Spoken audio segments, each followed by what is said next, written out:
Неміс компаниялары Ақтауда көліктік логистикалық хаб салуды жоспарлап отыр. Сонымен қатар Германияның алпауыт кәсіпорындары ауыл шаруашылығы, энергетика және тағы да басқа салаларда Қазақстанға инвестиция қоймақ. Бүгін екі елдің бизнес өкілдерінің қатысуымен өткен форумда 35 жобаны жүзеге асыру бойынша құжаттарға қол қойылды. Толығырақ тікелей эфирдегі тұрған әріптесім Асылбек Тойбек егжей-тегжейлі айтып беруге дайын. Асылбек, қайырлы кеш. Қазақ неміс кәсіпкерлер тағы қандай келісімдер жасасты? Қайырлы кеш, Ануар. Жаңа ғана президенттің қатысуымен бизнес форум аяқталды. Алдымен шараға дейін мемлекет басшысы Германияның ірі бизнес өкілдерімен кездесті. Президент қол қойылған келісімдер мен бірлескен бастамалар Астана мен Берлин арасындағы ұзақ мерзімді стратегиялық серіктестікті нығайта түсетініне сенім білдірді. Тура бір жыл бұрын президент Германияға ресми сапармен барғанда ірі іскерлік топтарын Қазақстанға шақырған болатын. Сол кезде немістер елімізде инвесторларға жасалатын жағдаймен өндірістік әлеуетіне қызыққан. Енді міне өз көздерімен көріп бірден дайын жобаларын ұсынғалы келіпті. Дәлірек 500 компания бизнес форумға қатысуға ниет білдірген. Нәтижесі құны 6 миллиард 300 миллион доллар 35 құжатқа қол қойылды.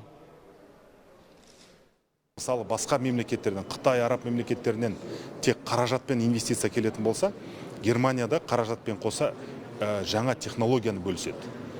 Яғни Германия, егер өздеріңіз білесіздер, басқа мемлекеттермен өзінің технологиясын бөлісуге өте мұқият қарайды. Яғни Қазақстанға үлкен сенімі деген сөз.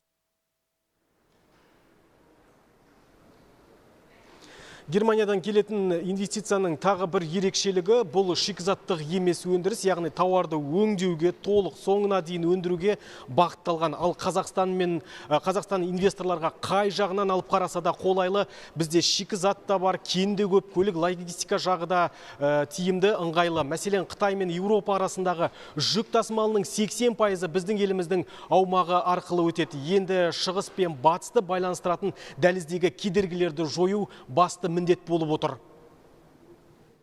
Техникалық кедергілер жою үшін біз жол картасына қол қоямыз. Осы жол картасы бізге экспорт жағынан өте пайдалы көмек көрсетеді. Неге десеңіз, біз мына товар экспортқа барған кезде біздің сертификаттау сәйкеске келетіне енді ол сондай жеңілдетеді.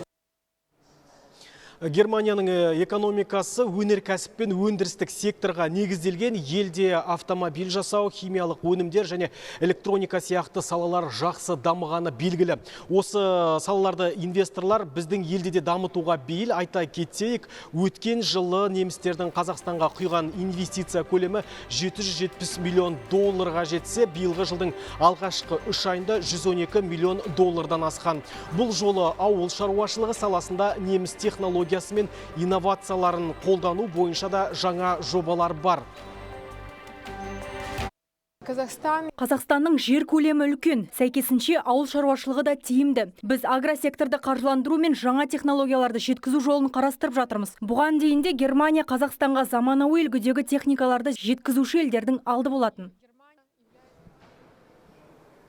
Ал энергетика бойынша айтатын болса, Қазақстанның жасыл сутегін өндіретін әлемдегі жетекші ел атану үшін әлеуеті зор. Қазіргі таңда Маңғыстау облысының Қарақия ауданында жасыл сутегі өндіретін зауыт салынып жатыр. Егер бәрі жоспарға сай болса, 7 жылдан кейін құрық маңындағы өндірістік кешен іске қосылады. Зауыт жылына 2 миллион тоннаға дейін жасыл сутегін өндіруге қауқарлы. Ануар, бұл бүгінгі жасалған келісімдердің бір парасы ғана. Әзірге мендегі ақпар осы, тізгін өзіңде.